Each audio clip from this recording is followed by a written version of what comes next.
and welcome to New Foundation Unity. This is our second in the series of Bible Overview, a Metaphysical History. Before we have our opening prayer, I'm waiting for Mark to call and confirm that technically everything is on track. I'm assuming it is. It looks like it from here.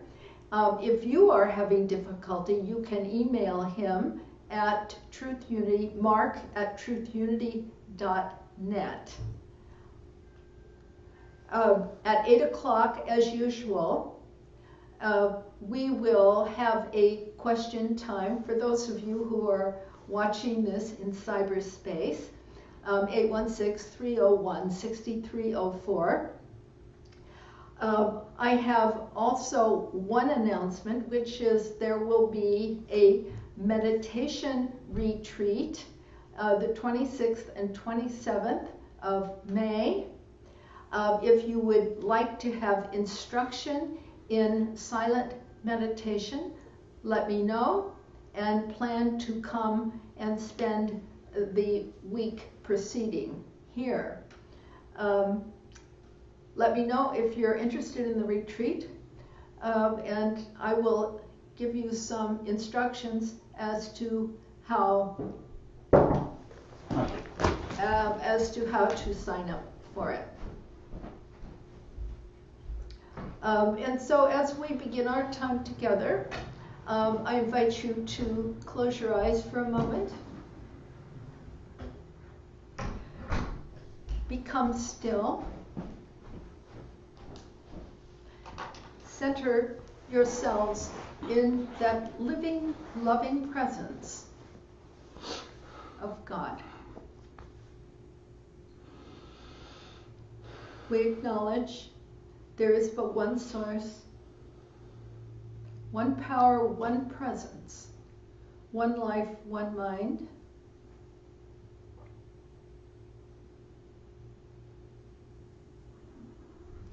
When that power and presence becomes real to us, we invest faith in it.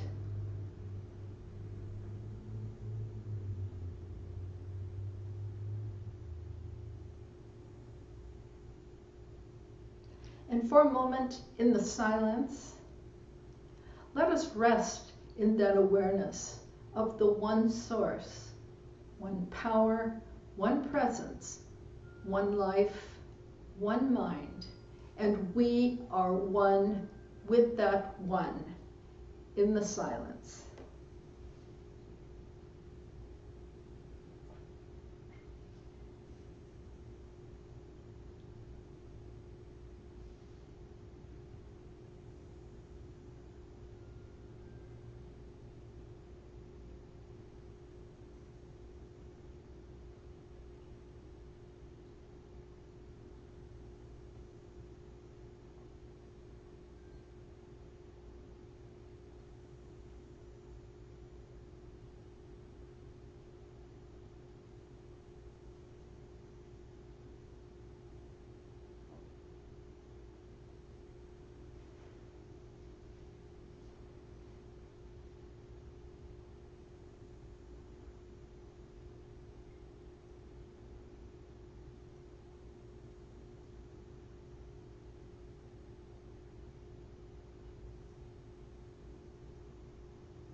Now as we begin to return our attention to this time and this place, we give thanks that we are inseparably one with this one,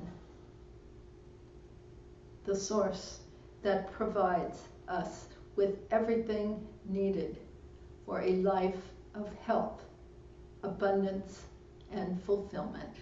Anything we could ever need, require, and desire is within us at the center of our being. And so we give thanks. We have free and open access to that source. And we give thanks to the one who showed us the way, our master teacher, Jesus Christ. Amen. In case you can't read what's on the whiteboard, we're going to continue with Abraham and the patriarchs, and then continue on to Moses and the Exodus. And before we begin, I always like to give a short review of what we have covered, just to keep the continuity. Last week, we started with that phase called prehistory. This is in the beginning of Genesis. Genesis, which means beginnings, origin. Bereshit, the second letter in the Hebrew alphabet. This phase of our own unfoldment begins when we first have a thought, I wonder, for what purpose was I born? Or why am I here on earth?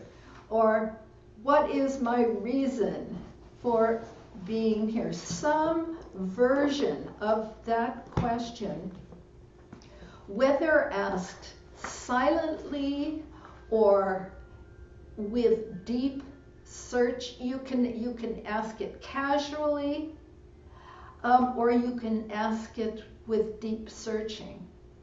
But it is a question that, however you ask it, you are on your way, and there is no turning back. Where does it lead you? Well, you can read in chapter 22 of Revelation. If you want to know how you get there, go to the center of the Bible, Psalm 118, verse 8. It is better to take refuge in the Lord than to have confidence in man. Where is our refuge? It is within us, in the silence of our being. So the journey for us from Eden, where all we know is God, to Revelation, where we know all things in God, are of God. So only God, and everything is God. That's quite a journey. And so all those allegories in the beginning answer those simple questions. At some point we say, why is there evil in the world? And then there is an allegory that lets you know why. A simple answer. And it's presented in such a way that anyone can understand it. All right? What does God do about evil in the world? Oh, cleansing. Yeah, cleansing. That's it. But then what happens after? I mean, is it a once and for all thing? Oh, no. We fall back. And we need to go through that forgiveness process over and over and over. And the Tower of Babel, which means confusion, babbling. Whenever our ego tries to play God,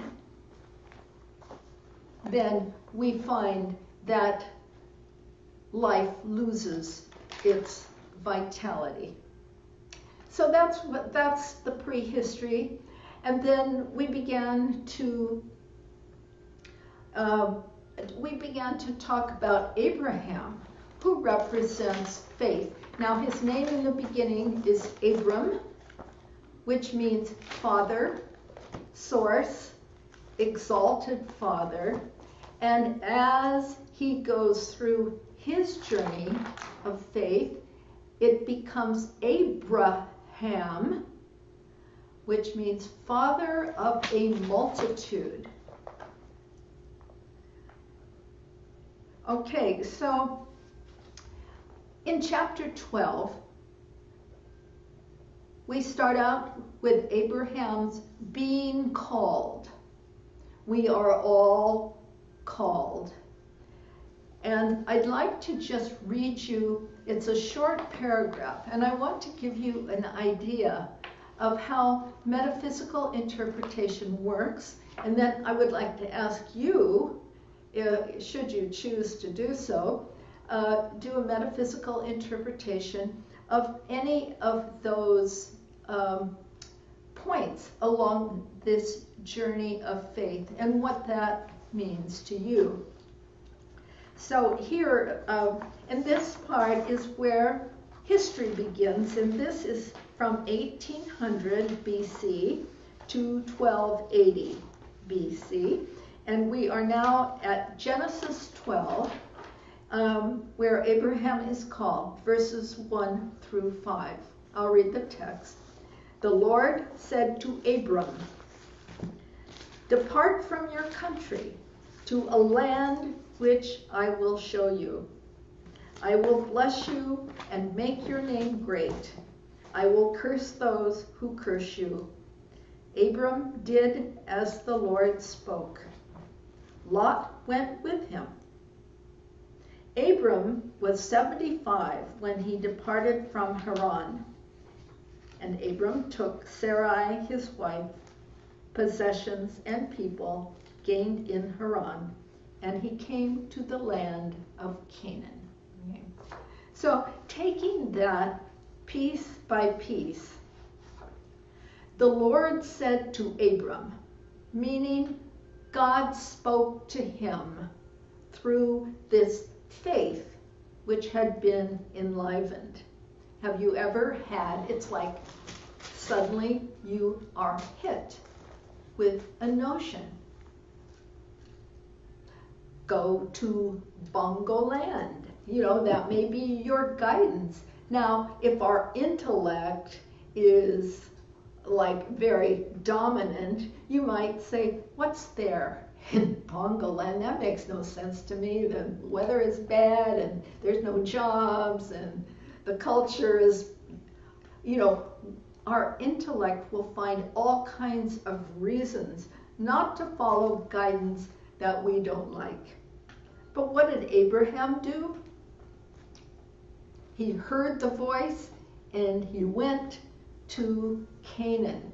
That is called, Charles Fillmore calls it, blind faith, unquestioning faith. And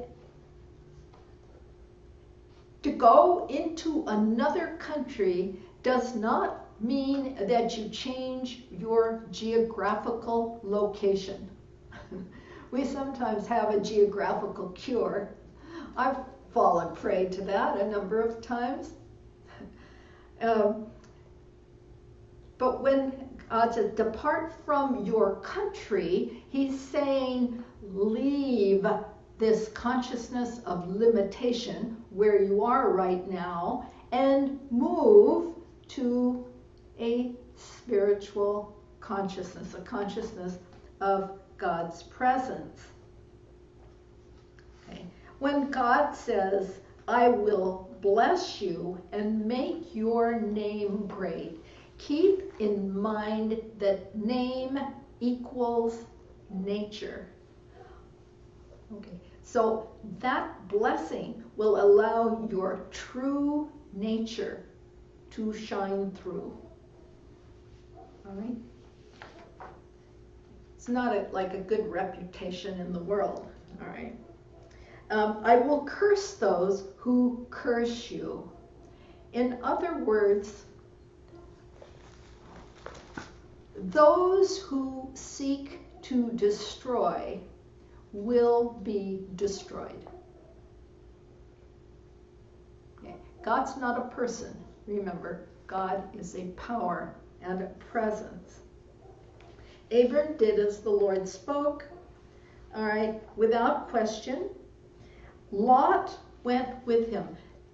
In order to fully understand that phrase, you need to look up the meaning of Lot, which means dark, hidden, or veiled. We're talking about the subconscious. And just because Abram has quickened faith, his subconscious goes right along with him, and so he has both faith in God's guidance, and he has faith in appearances, as we see when he gets to Canaan.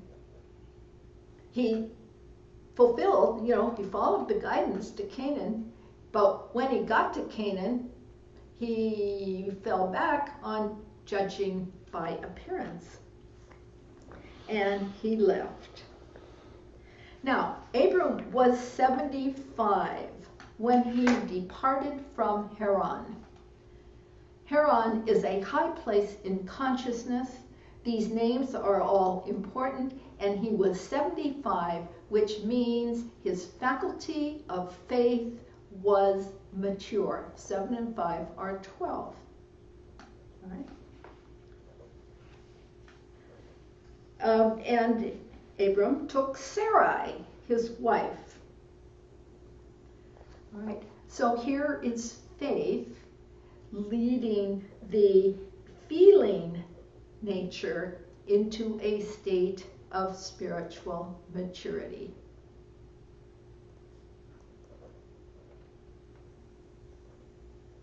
Okay. Possessions and people also took along, and this refers to all the spiritual growth and the gain that has come in the process. So as your faith increases, it carries with it the whole spiritual growth that has been accomplished. And he came to the land of Canaan. So he demonstrated the good that comes from following your guidance, which comes through faith.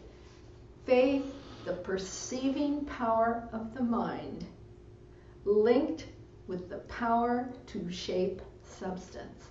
If you can't perceive that invisible presence, you can't work with it. You can't form and shape it.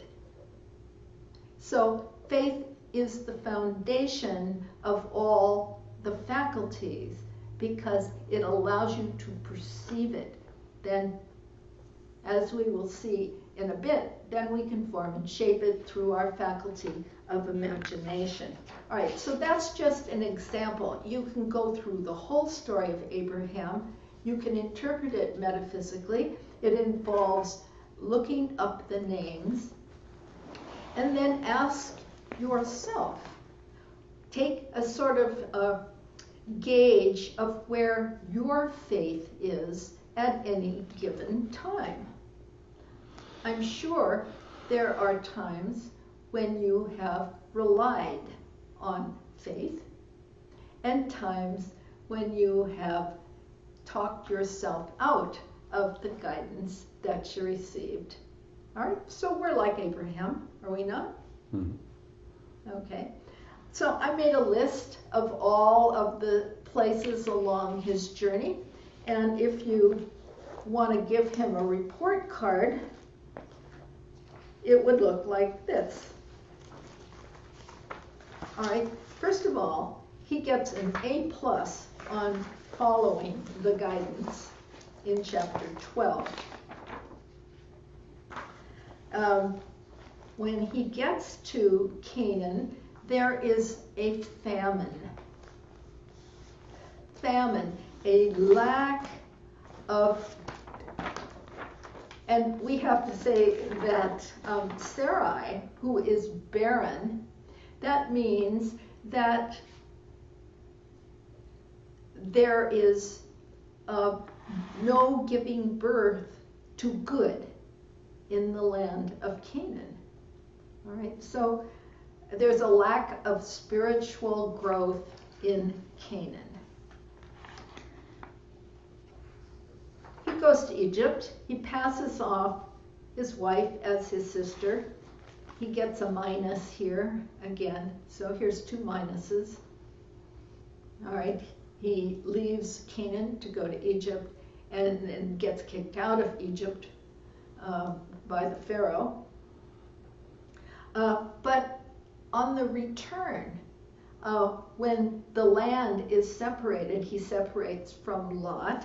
Here is where the subconscious and the conscious begin to separate, and he gives Lot the first choice of the land.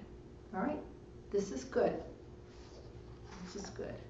He trusts enough to know that he can offer Lot the first choice.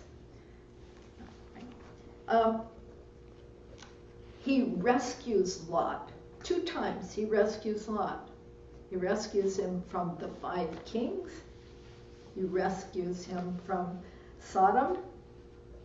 And on his way back, he gives a tithe to Melchizedek, but refuses payment from the king of Sodom. Right? So here is where he has faith in the law of increase. Melchizedek. How about the birth of Ishmael? He's told he's going to have heirs, he's going to have a son, but he didn't trust. And so again, Sarai sends in her handmaid, and they have Ishmael.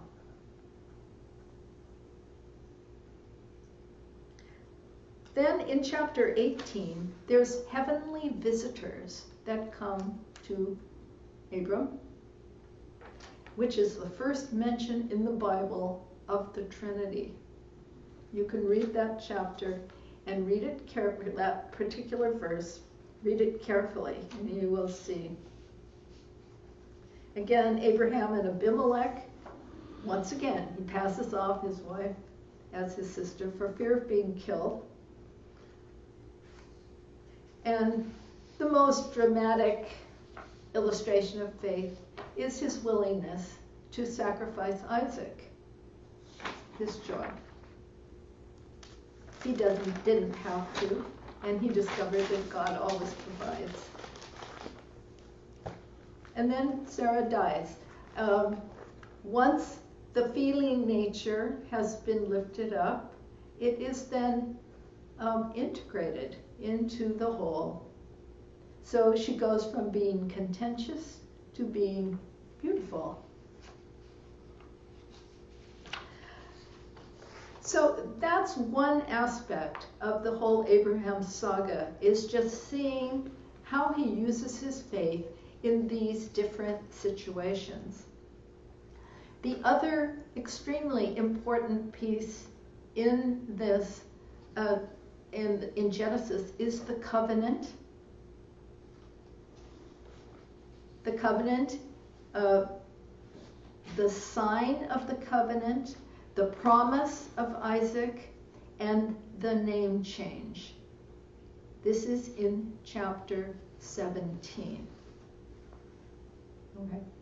And the covenant, I have it marked here. I want to read this exactly so you can see what he is promised. This chapter 17, when Abram was 99 years old. 99, all right? That's the Trinity on all 3 levels, right? The Lord appeared to Abram and said to him, I am God Almighty, walk before me and be blameless. God Almighty is the name given to that aspect of the Holy Spirit, that aspect of God we call the Holy Spirit.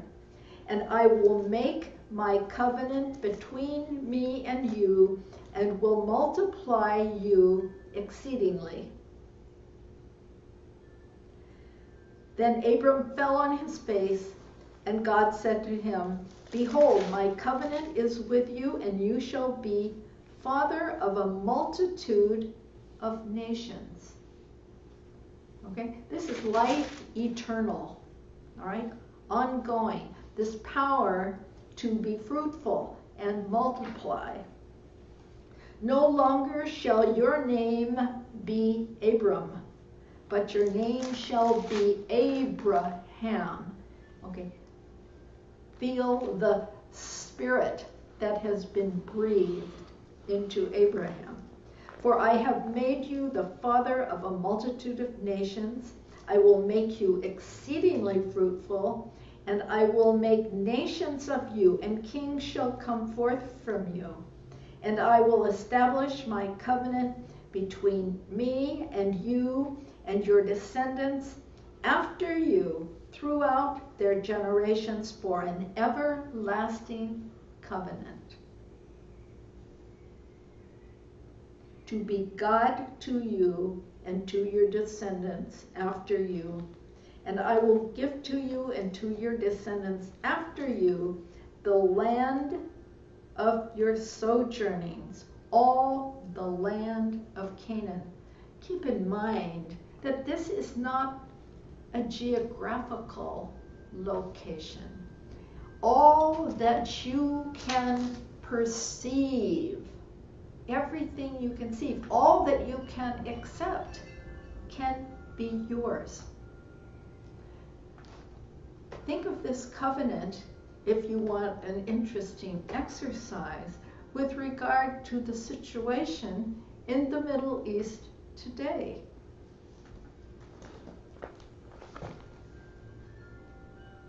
And I will be their God. All right, so God is with him always. God is increasing his line, generations coming from him. And this covenant is stated over and over again. What is the sign of the covenant? Circumcision. What? What is his side of the covenant? Be blameless and walk before me. That's what Abraham does. And how do you be blameless? Circumcision is a form of cleansing, and it's a cleansing of the heart, metaphysically. Okay, so that's the sign of the covenant. So he was circumcised on the spot, and so all of his descendants will keep the covenant and be circumcised. Then he is promised Isaac, a son. Here's where the laughing takes place. And both he and Sarah laughed and said, Shall a child be born to a man who is 100 years old? Shall Sarah, who is 90 years old, bear a child? And of course, it happens. And Isaac means joy. And so the two of them together gave birth to joy. Okay. So we can say that Abraham lived a journey of faith, but that's not the whole story. That Isaac evolved the notion of God to a higher level because he demonstrated the law of non-resistance. Isaac dug wells, and every time the enemy would come along and close up a well, he would not fight. He would move on, open another well. 3 times this happened, and finally the enemy came and offered to make peace. All right.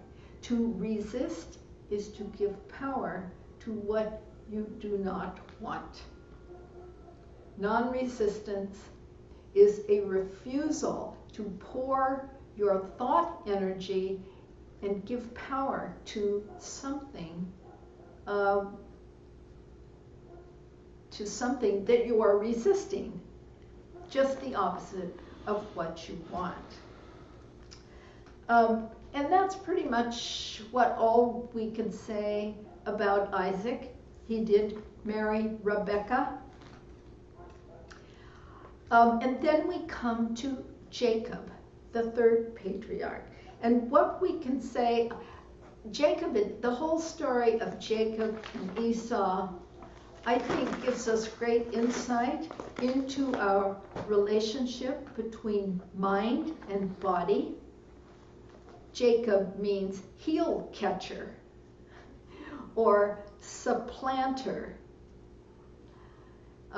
Esau was born first and Jacob second, holding on to Esau's heel.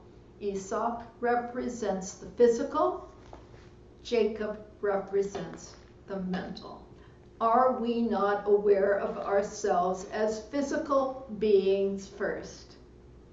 And then at some point, we become aware of our capacity to have thoughts, the intellect, to manipulate, to use our mind to actually abuse our body. I know so many people who, once you come to believe you are your body,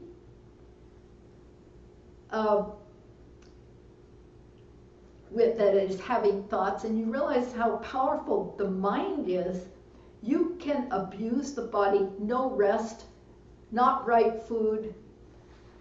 You can do everything that you can think of to put pressure on your body. The body is precious. The body is crucial in our ability to evolve. But once you realize how powerful your mind is, you can do anything, and the body just very easily adapts.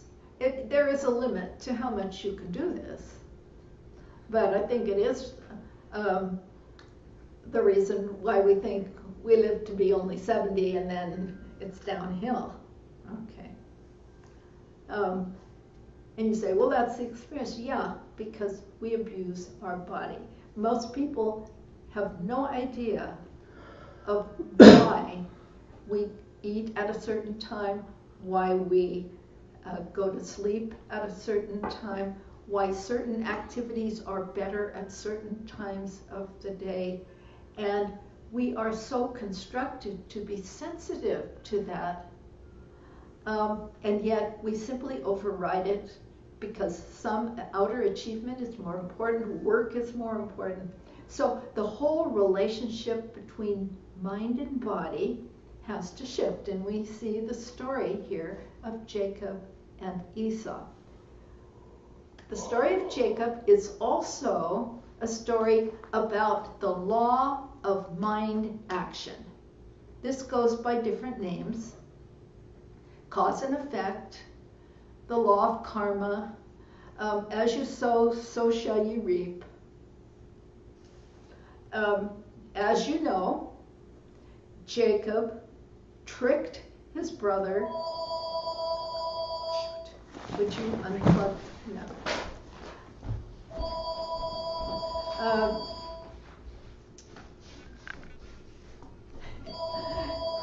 Jacob, with the help of his mother, Rebekah, got Jacob the birthright. They fooled Daddy and Esau and took the birthright. Okay.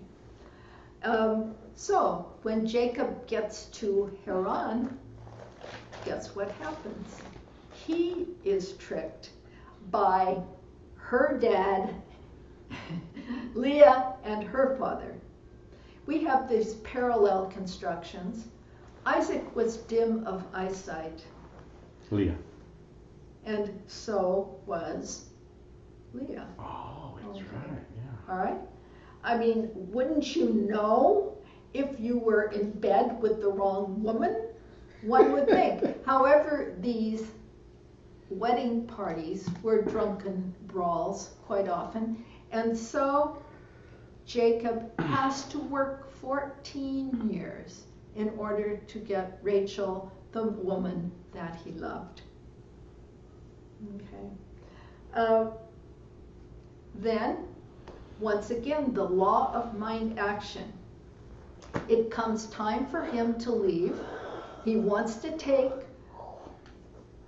what he has earned, well, Rachel for one thing, and the children, and Leah. Everything is going to go with him. And he makes a deal with Laban. Laban says, okay, you can have all the flocks that are spotted, thinking that those are hardly any. All right, and he gets all the plain colored ones. And what does Jacob do? He uses the law of mind action. And this in a very different way from before. He envisions, and this is symbolized by the rods that are streaked and spotted. He puts them by the water, all right, this place of conception, this place where the herds come to drink, and actually manifests spotted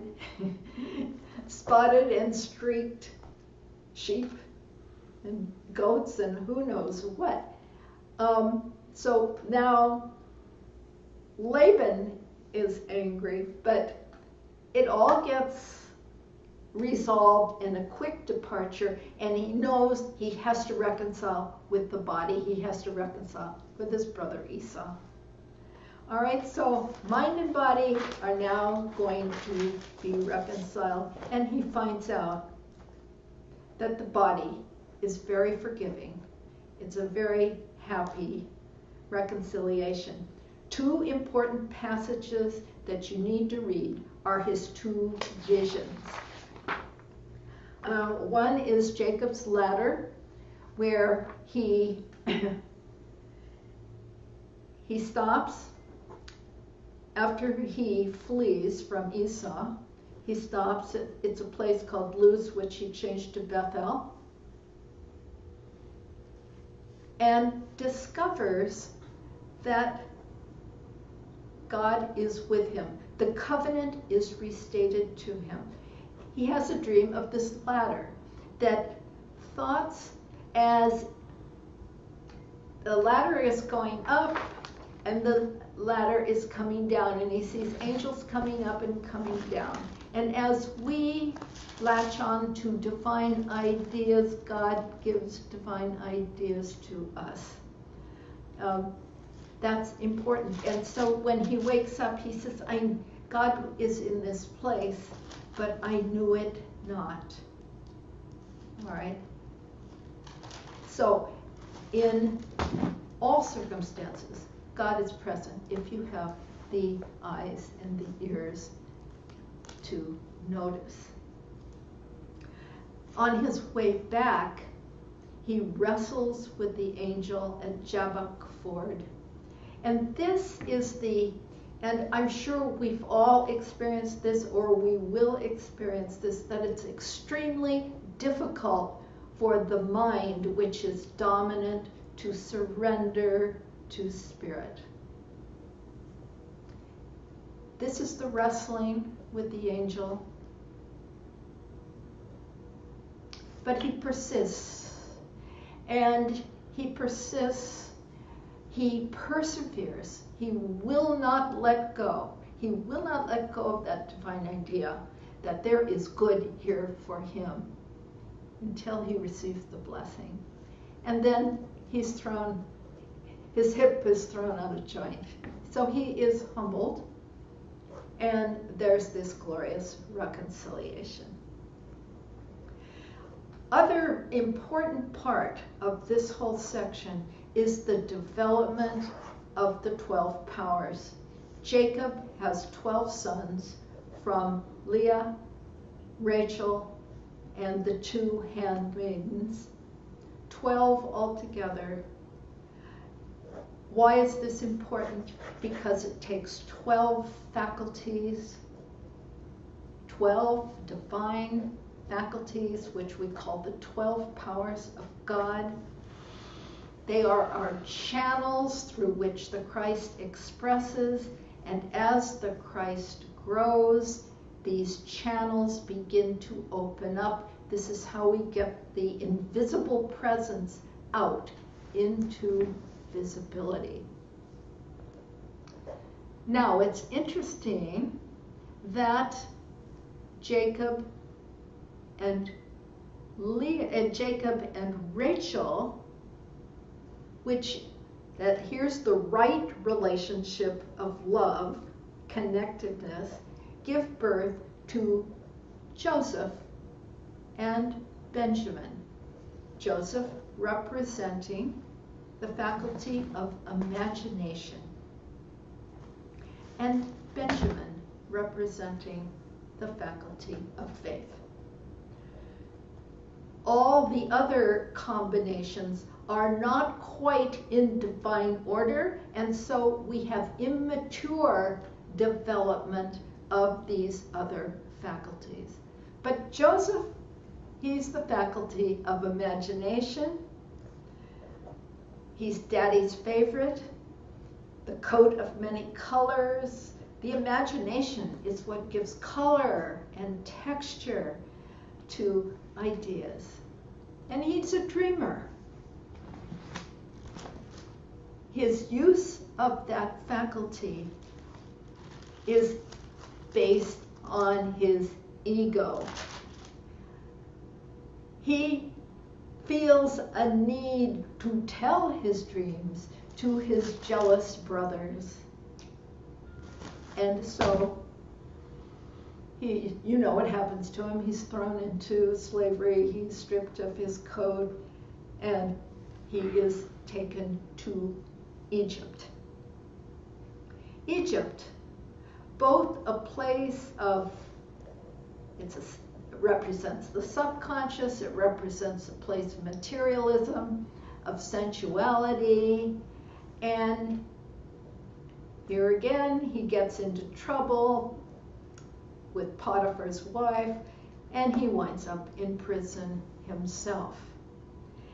And being in prison, he uses his gift now, not ego-based, but to help others. And he frees the butler, who then gives his name to Pharaoh, who then gives Jacob, now Israel, a high position. He is the second in command to Pharaoh. All right. So how does it all end? Here's the faculty of imagination. But the faculty of imagination needs faith. And oh, Benjamin is back home. And interestingly, these brothers who come to Egypt seeking food, for there was a famine in Israel and all over. Interestingly, they are willing to risk their freedom for Benjamin. And once Benjamin and all of them, and Isaac and, Jacob, Israel, once they all get together, that is how imagination is integrated into the whole being. Then Joseph dies. That's a sign that it has been integrated into the whole. A fascinating story of Joseph, but it's key to your understanding that each Bible character is not a person. We're not talking different people here. We're not talking different geographical locations. We're talking about a landscape of consciousness in which our faculties are developing. So the full definition of faith is the perceiving power of the mind linked with the power to shape substance. And that is how the whole story of Jacob, who becomes Israel. So Jacob, which means supplanter, becomes Israel, the seeker, the striver for spiritual awareness. So when you see Israel, it's not a country, it's that part of consciousness that seeks upliftment in spirit. All right.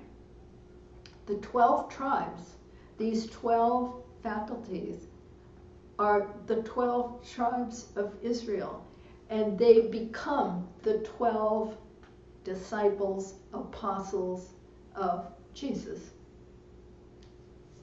Eventually.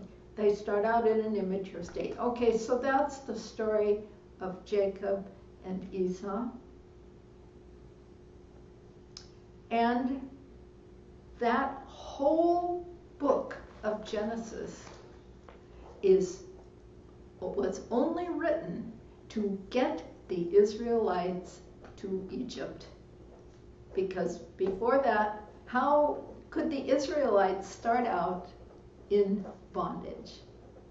So we have that whole book that is dedicated to finding a reason. Okay, so are all the pieces clear here? How each one of these patriarchs plays a role in the development of the faculty of faith and the ability to form and shape substance, which is how the law of mind action works. We have an idea, we visualize that, and we bring it into manifestation. In Exodus, we take another major second step, which is an understanding of God as law. So now we have an understanding faith. If we understand how the law works, then we have more faith, we are more willing to follow it, right? Okay. So, the book of Exodus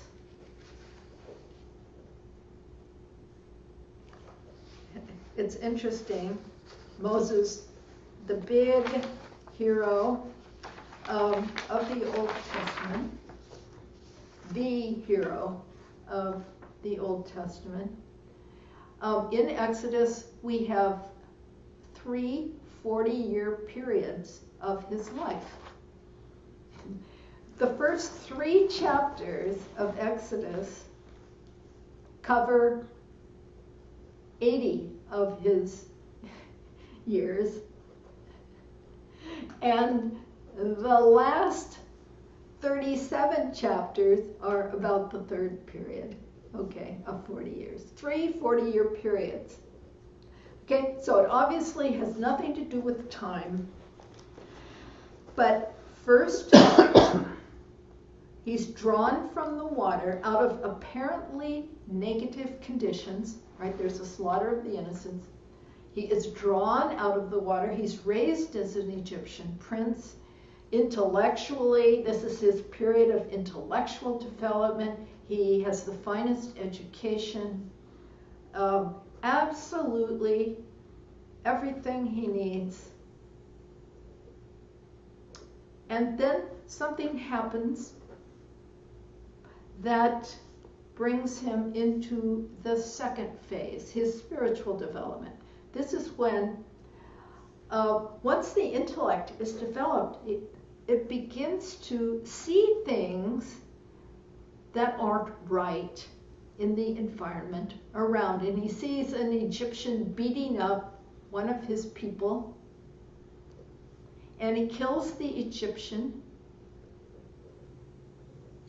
and buries him in the sand. All right. How often do we like to bury our mistakes? We hide them. And oh yes, it's found out. And so he has to flee to Midian, where he becomes a sheep herder, a herder of flocks. And this is the perfect place for spiritual development, tending sheep for his future father-in-law, Jethro. He marries his daughter, Zipporah. Is it Zip? Zipporah. Zipporah, yeah. I call her Zip for short. Zipporah. And it's a very pastoral scene.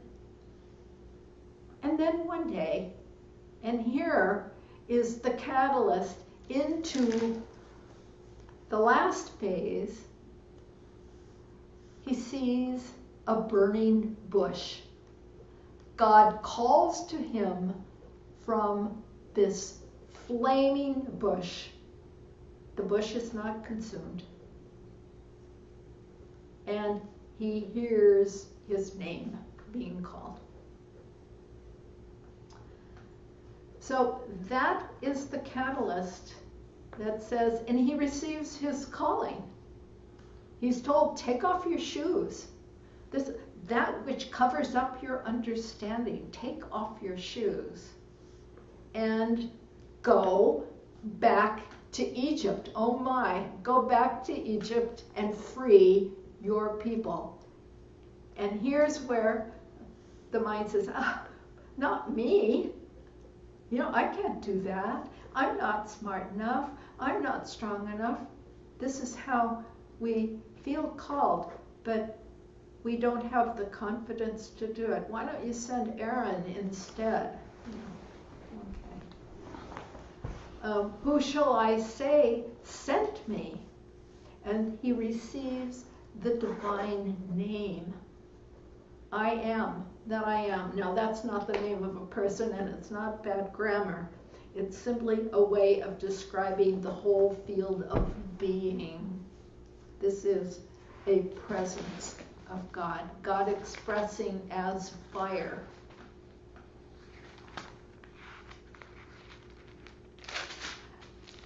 And so he does.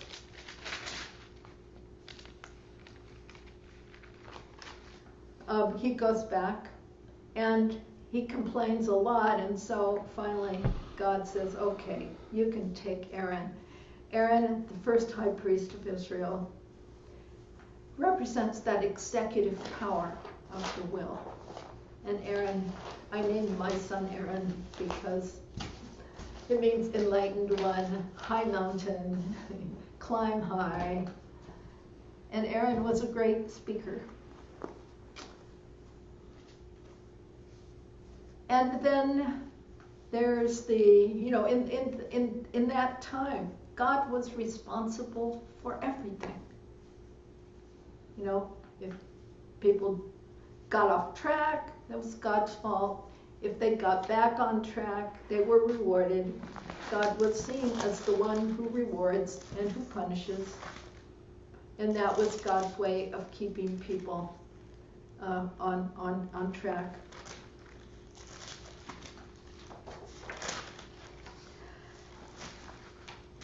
So let's go through a few of these symbols so that you can understand that this whole book of Exodus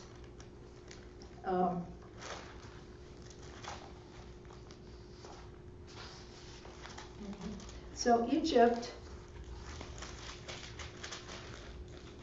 represents the depths of human consciousness. It also represents materiality. It also represents sensuality. It represents the subconscious mind. So where do we have to go back to free ourselves? This is a journey of freedom from limitation to from bondage in Egypt to freedom in the promised land. We have to go deep into the subconscious and release everything that has been buried there.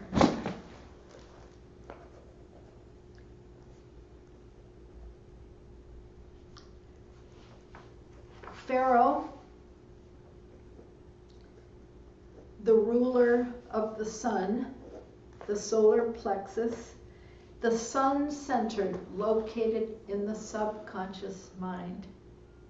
This is the seat of memory.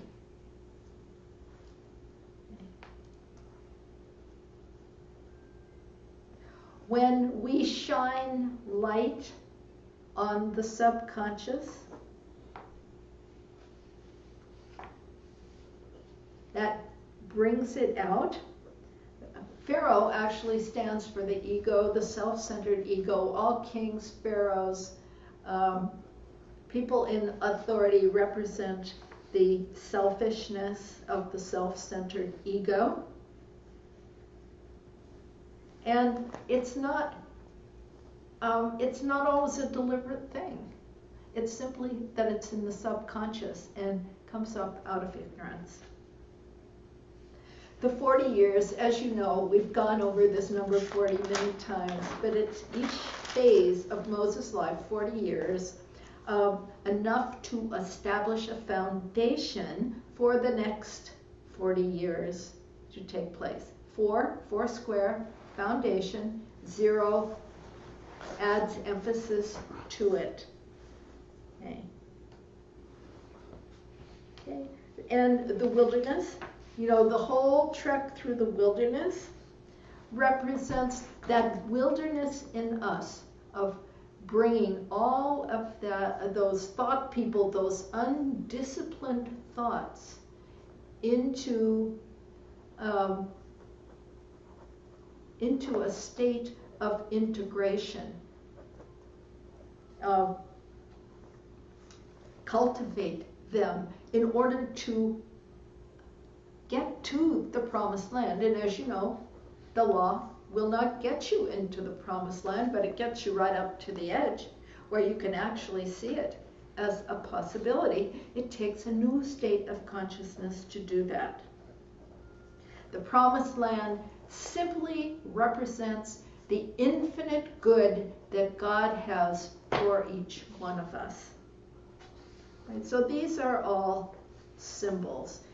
Probably the center of the whole thing is that Israel becomes a nation, and the law, 10 Commandments, comes down from Mount Sinai.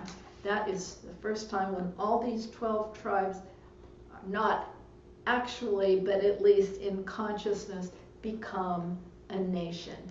And we see the progression as they live in tents, then they go live in a tabernacle, and then they build the temple later under Solomon's reign. So you see the solidification and the consolidation of the human nervous system to be capable of expressing that understanding of God as law. When you're disciplined, you can say, yes, that is truth, and no, that is not truth. Yes, I will invest energy in this thought, in this, and I will not in this. So that's how everything is disciplined. All the complaining, all the murmuring, which is such a good word, that takes place under Moses. It's like these are all the undisciplined thoughts. Yes, we know we have to invest energy in divine ideas, but we fall back into saying, wah, I don't have enough of this, I'm not smart enough, I'm too old, I'm too young, this isn't right, that's not right. We do this, and this is the wilderness of our own mind that is not yet disciplined. Then we can use the law and we can say, let there be light.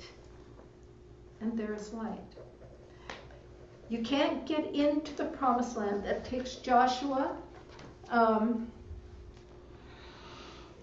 see. I think I'm going to pause here because it's a long narrative, and I hope I hit the highlights. But if anyone would like to call, ask a question, make a comment, tell me if everything is clear, any symbols you don't understand, and so on, please do call 816-301-6304. And do you have any questions for someone? I do. Okay. Yeah. Going back to Lot as representative of the subconscious, and Abraham rescues. I mean, that's the first time I've looked at that as maybe kind of a negative in that Abraham, goes and rescues the subconscious, the undisciplined subconscious. Make sense of that for me. I'm a little bit confused. He rescues him from sinking totally into the control of the king of Sodom and Gomorrah. Okay, so all right. Total sinking into that. Yeah. Okay, that makes sense. Then my next question was, these places are not geographical places? Well, they are today, but... Right. And so when you made reference to project that to what's happening in the Middle East today, that sounds like a contradiction. But it's not a contradiction because people have taken it literally as a geographical location. Okay. I was even asked this on my LNO, my final LNO, which is a task that you have with your faculty, before you graduate. And a question on metaphysics. Well, what would have happened if that covenant with Abraham had not been taken literally? What if it had been taken as a map of consciousness rather than a specific country? Oh, all right? Gotcha. Do you see? Gotcha. Yes, I do. And yes. And that quote avoid all of that. Yeah. John Dominic Crossan, who said, "Yeah, we think they told literal stories, and we're so smart we can catch the symbolism, but it's the other way around. Right. They told things symbolically, right. And now we have come to take them literally." And do you see what kind of confusion you get into? What kind of a bind you get into when you interpret things literally? Yeah. And then with Jacob and Esau, that supplanting had to happen. The mind has to supplant the body. That's right. And then the wrestling later, the spirit has to supplant the mind. Absolutely. Right. Yes. Right. It has to. It's part of the natural development.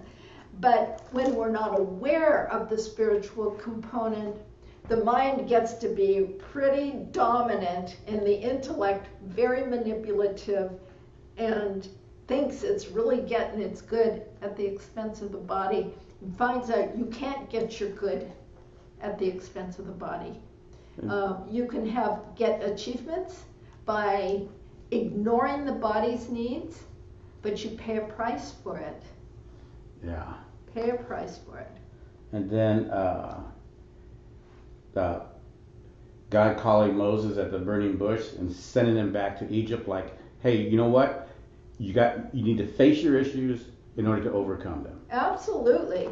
We have to shine light into the subconscious. And like the woman at the well, you know, that's what Jesus did. He put light on what was, you know, making her so afraid of the gossip that she would come to a well in the middle of the day. And then there's an aspect, because when you read, reading the Ten Commandments, okay, and then you get into chapter 21 and chapter 22 and chapter 23, and as long as the undeveloped integration of the faculties is wrestling with all these details of the law, you just can't get there that way. You can't get there. You can't get there. It makes you crazy. Yeah, exactly. And so you have to go to the source first. And when you are guided from the source, then you don't need outer laws anymore. This law, the covenant with Moses, goes like this. Obey the law and you are blessed. This is, disobey the law and you are cursed. All right, Yeah. It's pretty straightforward that way. Yeah. And the sign for that covenant was, do you know? The sign for the covenant Of Moses, with Moses. That was the sign. We had the rainbow with Noah. We had circumcision with Abraham. And we have... Oh, none of these diseases. Sabbath. Oh, the Sabbath. Yeah, the Sabbath. Okay, the Sabbath is the sign. The Sabbath is the sign. Yeah. Yeah, you're right. Okay. And one thing that I read that I never noticed before, that there was the promise that when they get to the promised land, they will not be barren. That's right. Yes, that's right. They will not be barren. They will bear fruit. They will bear fruit. Every seed planted will bear fruit. That's one of the, I think, the most amusing stories in, is it Numbers or Deuteronomy? I never remember. But anyway, the spies are there, and they come back, and they see these huge fruits. Yeah. It took 2 men to carry a... 2 men to carry a grapevine. A grapevine. Yeah. And then, I don't know, we had been talking earlier, but I found it later. These 2 verses I think are just so beautiful. They're in, it's Exodus 23, 27, 28. I will send my terror ahead of you, throw into confusion all the people among whom you come, and I will make your enemies turn their back. Oh, no. Little by little was 29. Okay, I was wrong place. Yeah. I will not drive them out before you in a single year, that the land may not become desolate and the beasts of the field become too numerous for you. I will drive them out before you little by little. Okay. Yeah. It's just like we don't, It's like a process. We don't do that. We kind of want it all at once. Yeah. He says, exactly. no, take little by little. Yeah. Yeah. You don't want to be overcome. Notice your process. That's why this practice of going into the silence, it's little by little. Each day, it's not huge. Some people have a slightly more dramatic nervous system than others. But basically, you know that every day you're born into a new world. Paul says, I die daily. So we die daily to some, and we come back refreshed and renewed with a broader awareness, with an awareness that we can see more. We see more good. It's an amazing process, but I'm glad you pointed that out. Yeah, it's little by little that we make progress. 816-301-6304. Please call if you have questions or comments. We still have at least 15 more minutes because I'll go on talking. Okay. So for those of you who want some exercises at home, um, take the three major events of Exodus and see if that has any relationship to your own life. 1, deliverance from slavery. All right? Of course, we don't take that literally, but we're all in a prison. We are all, to the degree that we feel limited, that is a state of bondage. All right, but little by little we become free. We reach a point where we are right there in the gap, and we have to choose: are we going to surrender totally, or are we just going to kind of hover there on the edge of it? So deliverance from bondage, the law that comes down from Mount Sinai, that's the second major event. And then the 10 Commandments, which is like the body of law governing Israel. You see, the 10 Commandments, it was not the first legal system in existence. So there was Hammurabi's law, which was, law of cause and effect, eye for an eye and tooth for a tooth. And there's still a lot of that in Judaic law. It's still with us today in our legal system. How many people, want vengeance for wrongs, perceived wrongs that have been done to them? How difficult is it to see a blessing from a situation that is affecting you in an adverse way? Not an easy thing to do. Law of non-resistance. Isaac showed us that. Jesus showed us that. Resist not evil.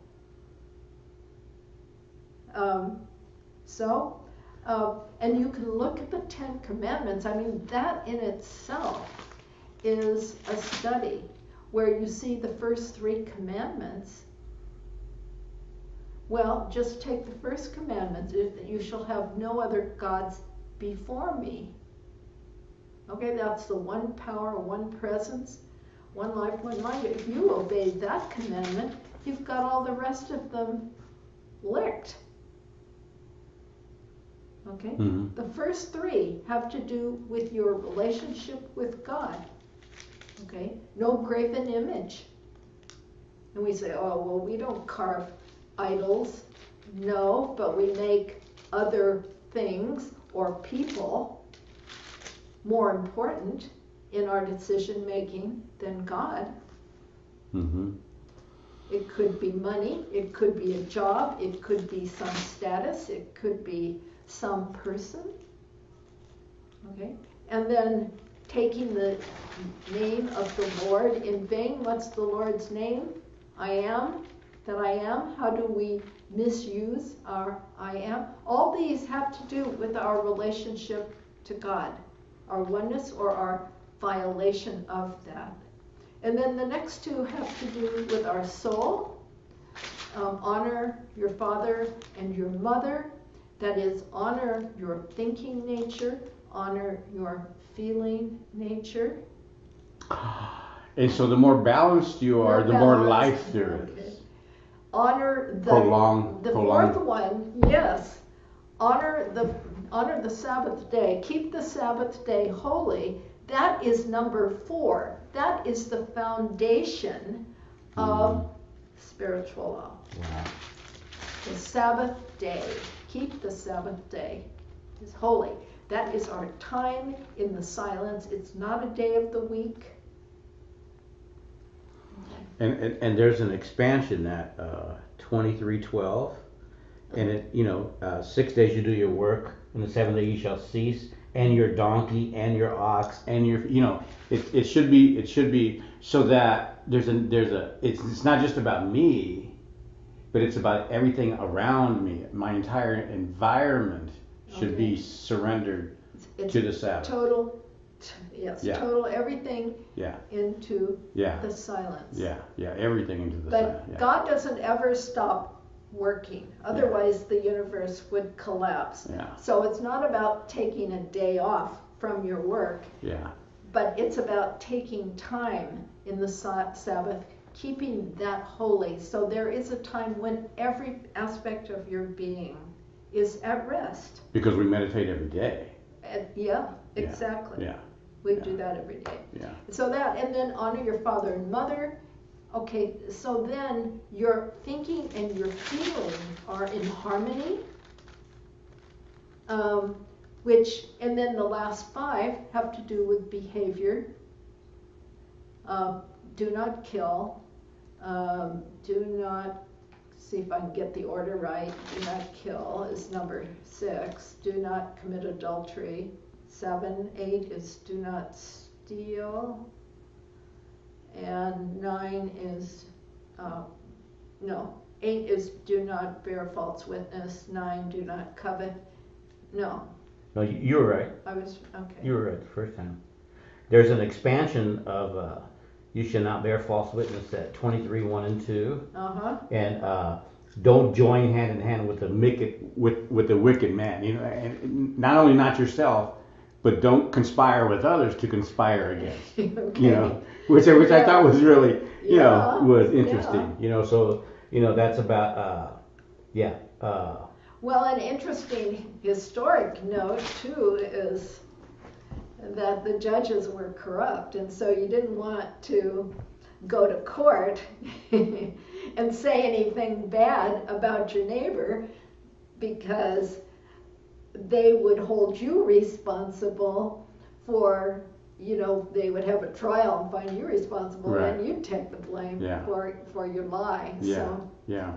yeah. So some of this, some of that, 21, 22, 23, and all those details get really depressing, but there's little gems in there where they come back and they expand on the first 10 that I found edifying. Yeah. It is. And so the thing about the 10 Commandments that I want to emphasize is that if you just read them on the face of it, just read the surface value, you tend to dismiss them.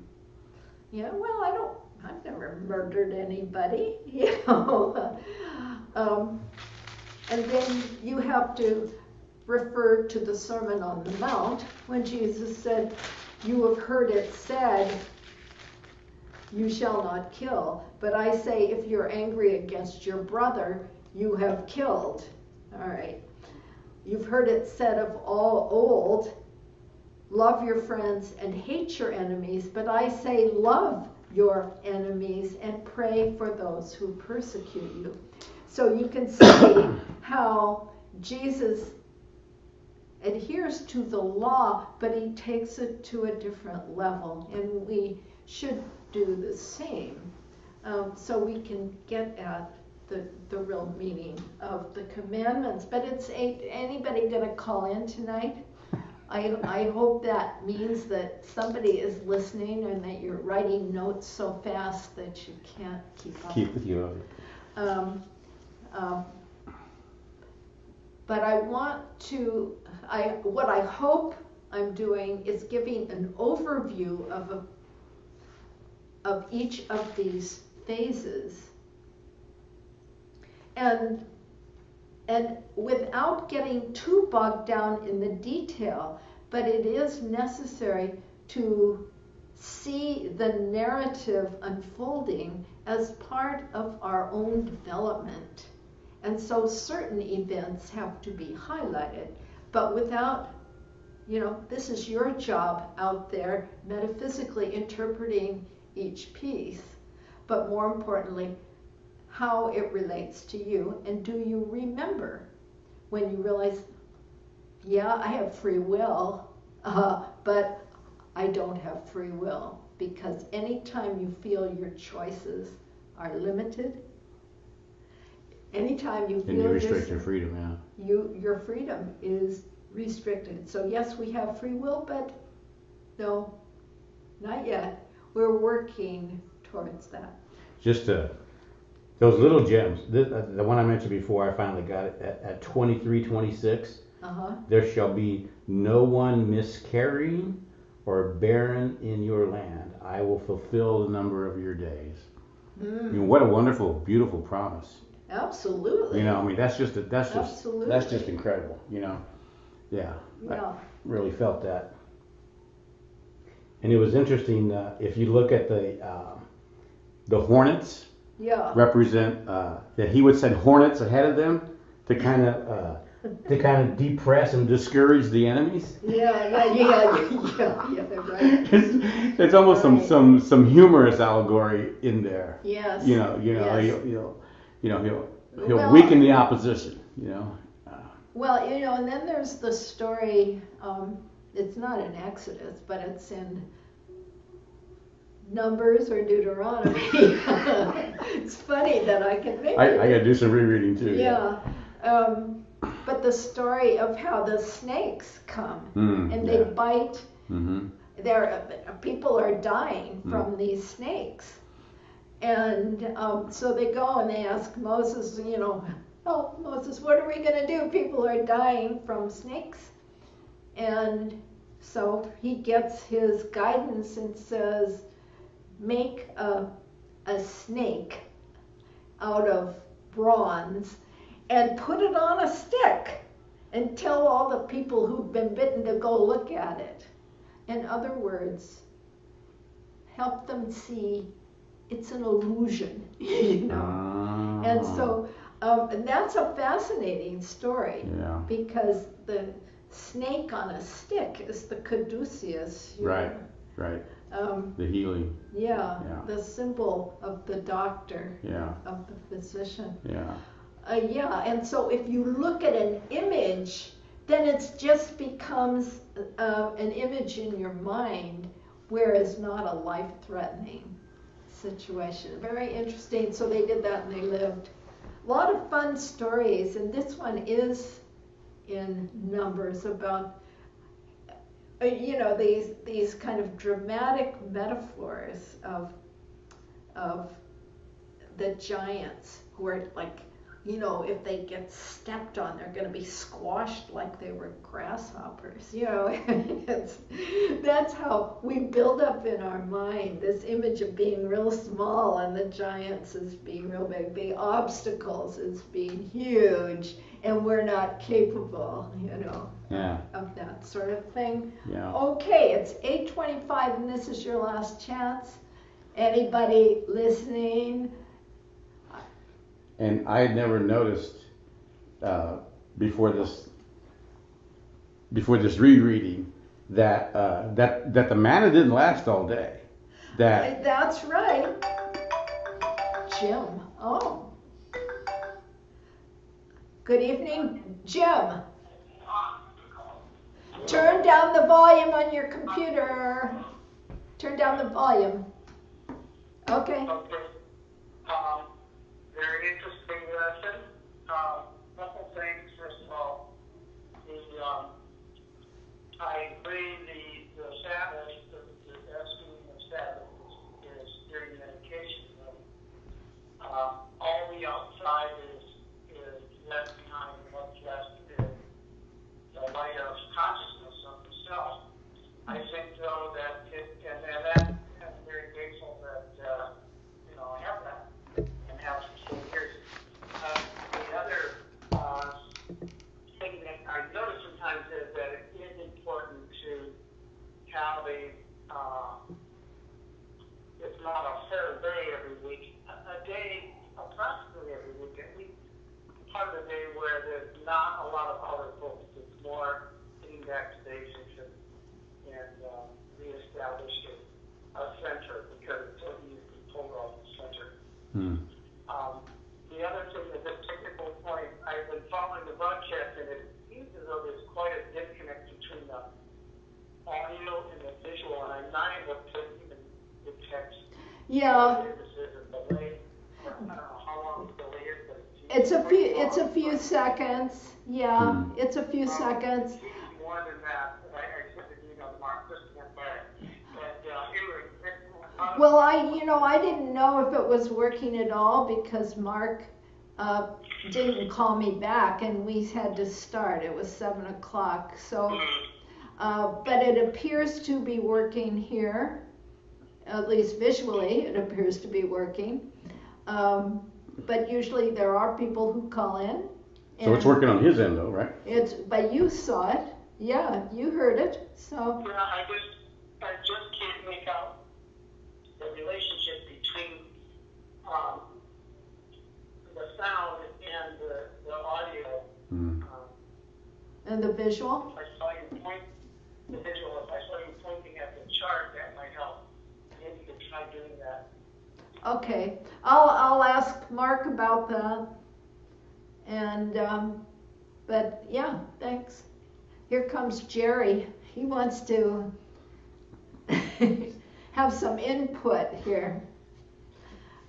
Okay, and any other points you want to make? Thank you very much.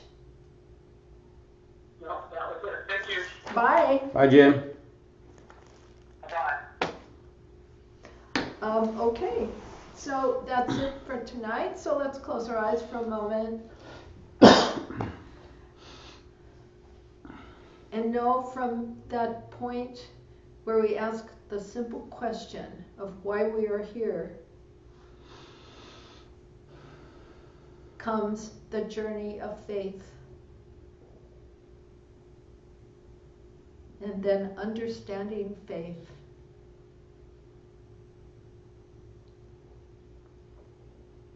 And on to greater heights until all 12 spiritual faculties are fully fruitful.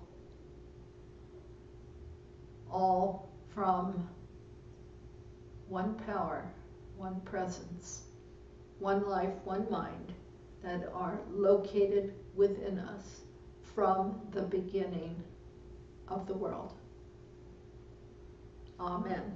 Amen. All right, so next week we'll move into the transition phase, which we have already begun, but entering the promised land, Battle of Jericho, the division of land amongst the tribes. That's an interesting part. And then we get to the famous judges. I love the judges, so we'll talk about a few of them. Deborah, Gideon, Samuel, and then move into the kings and the prophets. Yeah. So anyway, I don't know who you are out there, but if you are watching, thank you. If you have questions, email me. Do email me in any case and let me know if the broadcast came through. I guess if I don't hear from you, either you weren't listening or it didn't come through. Hope to see you next week. Have a good evening and God bless you.